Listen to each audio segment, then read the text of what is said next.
જય માતાજી દર્શક મિત્રો, નવરાત્રિના ત્રીજા દિવસે માતા દુર્ગાના ત્રીજા સ્વરૂપ માતા ચંદ્રઘટાજીની પૂજા કરવામાં આવે છે. તેમના મસ્તક ઉપર ઘંટ આકારનો અર્ધચંદ્ર હોવાથી તેમને ચંદ્રઘટા કહેવાય છે. સિંહ પર સવાર 10 ભુજાધારી માતા ચંદ્રઘટા શાંતિ, વીરતા, નિર્ભયતા અને કલ્યાણના પ્રતીક છે. આ દિવસે કેસરની ખીર કે દૂધની મીઠાઈનો ભોગ માતાજીને ધરાવવામાં આવે છે અને આ ધરાવવાથી માતાજીના વિશેષ આશીર્વાદ પ્રાપ્ત થાય છે. પાવન પર્વ નવરાત્રિનું ત્રીજું નોરતું એટલે કે માં નવદુર્ગાના ચંદ્રઘંટા સ્વરૂપનું આરાધનાનો અવસર. દેવી ચંદ્રઘંટાનું શરીર સોનાની જેમ કાંતિવાન છે. જેમના માથા પર ઘંટ આકારનો અર્ધચંદ્ર છે, એટલા માટે જ તેમને ચંદ્રઘંટા કહેવામાં આવે છે. તેમની 10 ભુજા છે અને 10 ભુજામાં અસ્ત્ર શસ્ત્ર છે. દેવીના હાથોમાં ધનુષ, બાણ, તલવાર, ત્રિશૂળ, ગદા તેમજ કમળ અને કમંડળ ધારણ કરેલા છે. દેવીના કંઠમાં સફેદ પુષ્પની માળા અને મસ્તક ઉપર રત્ન જડિત મુગટ વિદ્યમાન છે. દેવી ચંદ્રઘટા ભક્તોને અભય વરદાન આપનારી અને પરમ કલ્યાણકારી છે. અસુરોના વિનાશ માટે માતા દુર્ગાથી દેવી ચંદ્રઘંટા તૃતીય સ્વરૂપમાં પ્રગટ થયા. દેવી ચંદ્રઘંટાને ભયંકર દૈત્ય સેનાનો સંહાર કરીને દેવતાઓને તેમનો હક અપાવ્યો. ચંદ્રઘંટા માતા દુર્ગાનું જ શક્તિ સ્વરૂપ છે, જે સંપૂર્ણ જગતની પીડાનો નાશ કરે છે.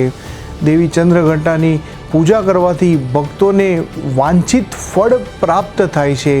એટલા માટે જ ત્રીજા દિવસની પૂજાને આત્યંતિક મહત્વપૂર્ણ પૂજા માનવામાં આવી છે.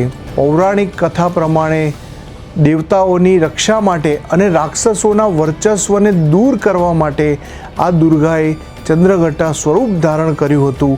પ્રચલિત કથા અનુસાર મહિષાસુર નામના રાક્ષસે દેવરાજ ઇન્દ્રના સિંહાસન પર આધિપત્ય જમાવી લીધું.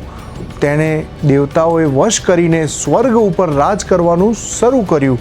એનાથી દેવતાઓ ખૂબ જ ચિંતિત થયા અને દેવતાઓને આ મુશ્કેલી માટે ત્રિદેવ એટલે કે બ્રહ્મા, વિષ્ણુ, મહેશ અને મહેશની મદદ લીધી. મહિષાસુરના દુષ્કૃત્યો સાંભળીને ત્રિદેવ ગુસ્સે થયા. આ ક્રોધના કારણે ત્રણેયના મુખમાંથી ઉર્જા ઉત્પન્ન થઈ, જેમાંથી એક દેવીએ જન્મ લીધો. દેવીને ત્રિદેવ સહિત તમામ દેવતાઓ પોતાની શક્તિઓ પ્રદાન કરી. ભગવાન શંકરે દેવીને તેમનું ત્રિશૂળ અને ભગવાન વિષ્ણુએ તેમનું ચક્ર આપ્યું અને પછી એ જ રીતે બીજા બધાય દેવતાઓએ પણ પોતપોતાના શસ્ત્રો માતાજીને સોંપી દીધા. દેવીનું આ સ્વરૂપ એટલે કે ચંદ્રઘંટા. આ પછી જ્યારે માતાજી ચંદ્રઘંટા મહિષાસુરને મારવા પહોંચ્યા તો માતાજીનું આ સ્વરૂપ જોઈને મહિષાસુરને સમજાયું કે તેના મૃત્યુનો સમય નજીક છે. મહિષાસુરે માતાજી પર હુમલો કર્યો અને મા ચંદ્રઘંટાએ તે જ ઘડીએ તેનો વધ કરી દીધો.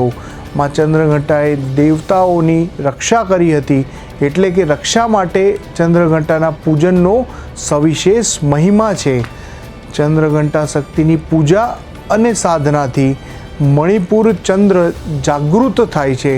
તેનાથી પૂજા કરવાથી વીરતા, નિર્ભયતાની સાથે જ સૌભાગ્ય તથા વિનમ્રતાનો વિકાસ થાય છે. તેમની પૂજાથી મુખ્ય નેત્ર તથા સંપૂર્ણ કાયમાં શાંતિ અને સુખનો અનુભવ થવા લાગે છે. માતા ચંદ્રઘંટાની કૃપાથી દરેક પ્રકારના પાપ અને બધા પ્રકારની બાધાઓ દૂર થઈ જાય છે. ભક્તોના કષ્ટોનું નિવારણ ઝડપથી થઈ જાય છે. દેવી ચંદ્રઘંટાની કૃપાથી પરાક્રમ વધે છે. માતાને સુગંધ પ્રિય છે. તેમનું પ્રિય વાહન સિંહ છે. તેમની પૂજાથી અહંકાર દૂર થાય છે. માતા ચંદ્રઘંટા ઉપાસનાનો મંત્ર છે, યા દેવી સર્વભૂતેષુ ચંદ્રઘંટા રૂપેણ સંસ્થિતા નમસ્તસ્યે નમસ્તસ્યે નમસ્તસ્યે નમો નમઃ. માતા ચંદ્રઘંટાનો બીજ મંત્ર છે એમ શ્રીમ શક્તયૈ નમઃ. આ મંત્રથી પૂજા કરવાથી અને આ મંત્રનું અનુષ્ઠાન કરવાથી મિત્રો દરેકે દરેક જે શત્રુનો ભય લાગતો હોય છે એમાં આપણે વિજય પ્રાપ્ત કરી શકીએ છીએ. તે માતાજીને કમળનું પુષ્પ અને શંખ પુષ્પી અર્પણ કરવા જોઈએ. નૈવેદ્યમાં દેવીને દૂધનો માવો, દૂધની મીઠાશ કે ખીર અર્પણ કરવી જોઈએ. માતાજીને ફળ પ્રસાદ રૂપે સફરજન ખૂબ જ પ્રિય માનવામાં આવે છે. જય માતાજી.